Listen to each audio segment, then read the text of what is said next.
You can get a Fuji X100V for about $1,200 now. That's it. That's the clickbait. So Fujifilm just released the X100VI, which is, I guess, the next hype monster in the camera realm. And I guess fortunate enough for me, this is right around the time that I decided that I really needed a point and shoot camera. I started shopping around for a secondhand point and shoot around February 10th. I found out that Fujifilm was slated to release the X100VI around February 17th, and I picked up this camera. A 3-year-old copy of the X100V for about $1,150 US. And I'd imagine that as the shipment date for the X100VI comes closer and closer, the price of these things will probably keep going down. Right now, if you're smart and patient, you should be able to pick these up for about $1,200 to $1,400 on Facebook. So the point of today's video is actually threefold. First, I want to talk to you about why I think the X100V is actually a better walk-around point-and-shoot camera than the X100VI in many ways. I guess that ties into why I decided to get a X100V instead of waiting for an X100VI. Secondly, I wanted to talk about why I decided that I needed a point-and-shoot camera in the first place. And maybe that'll help you rationalize your desire for another toy. And then thirdly, I wanted to give us a photo assignment because I figure 2024 is as good of a time as any other to start getting really consistent with your photography. Okay, so topic number one. Well, I think that the X100V is actually a more practical camera for a lot of people. So to preface this, I've had the privilege of shooting on quite a few cameras. If you follow me on Instagram or if you know me, you might know that I regularly shoot and professionally shoot on the A7R III, which is filming this video right now. But on top of that, I've also had the privilege of shooting on this camera, this camera, this camera, and all of these cameras. The problem I've had with all of these cameras and their respective systems is that there's some sort of clumsiness associated with all of them. And through all of my shooting, I have found that the best way to encourage yourself to go and shoot more is to make that process as frictionless as possible. And the X100V, I think, to a lot of beginner photographers as well as anyone looking for a second camera, is a better choice than the X100VI, simply because it has a lower resolution. The X100V has a 26 megapixel APS-C sensor, which by any measure is quite sufficient for anyone who's just shooting to post onto Instagram or shooting for practice. And when you step up to a 40 megapixel sensor like the X100VI, you're committing yourself to move a lot more data. Your raw files are going to be almost 80 megabytes.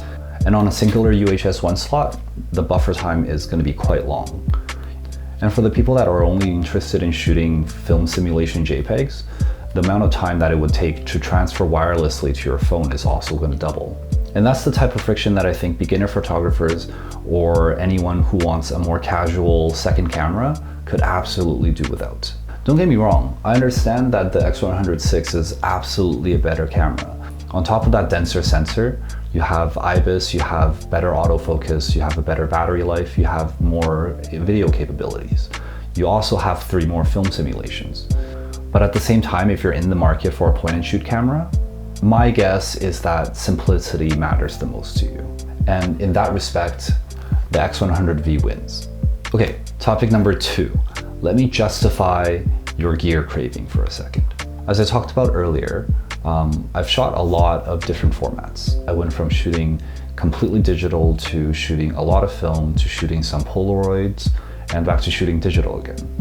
But the hardest part through all of this has been I would come home so many days and think to myself, man, I would have gotten such a good shot if I just had a camera with me. And I really do buy into the adage of the best camera is the camera that you have with you. But at the same time, if you don't have a camera that you're happy shooting with, you're not going to want to take it with you. The issue with all these film cameras and DSLRs and interchangeable cameras is that it's a bit of a process to take them around. Even for the A7R III, there's just not a compact lens that I would pair with that camera that's enticing enough for me to say, hey, I'm gonna sweep it off the desk and put it in my pocket every day so I can shoot with it. That's why I got into film photography, because film is such a joy to shoot. But even then, on those busy days, film is just too slow of a process. You're not going to stop mid-commute to meter the light and to make sure everything's in focus. Or at least I haven't found that patience. And that's why I decided I needed a digital point and shoot. Something that has a fixed focal length with a small compact lens so that I don't have to worry about lenses. Something with a small enough body that I can put into my pocket and bring it with me anywhere. Something that has autofocus so I don't have to worry about missing the moment on the go. And something that goes from turning on to firing the shutter very quickly. This camera meets all of those criteria. I know there's a camera on my smartphone too, but I just don't enjoy the process or the results. Anyways, if you're looking for a camera like me to encourage you to go out and shoot just daily, mundane photos, just for the practice, just for the consistency, this camera absolutely fits the bill. On a side note, I did actually consider getting the Ricoh GR3. Well, the 3X, because I like that focal length a little better.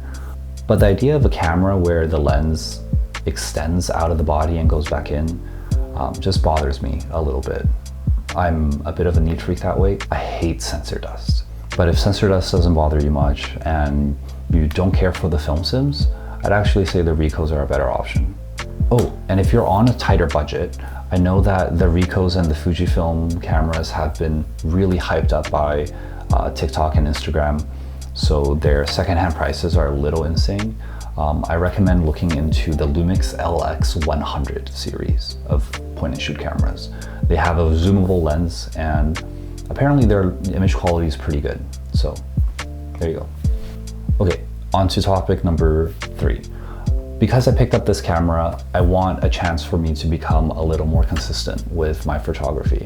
I want to take this camera around and shoot more mundane, everyday life scenes, and to challenge myself to find better compositions in different situations. So for the month of March, I'm going to shoot every day, one photo in the morning and one photo in the evening, and they'll be straight out of the camera with Fuji's film simulations, and I'm going to post them to Instagram. If you want to follow along my journey, my Instagram's linked below, and I hope you do the same. I hope you get out and get some practice.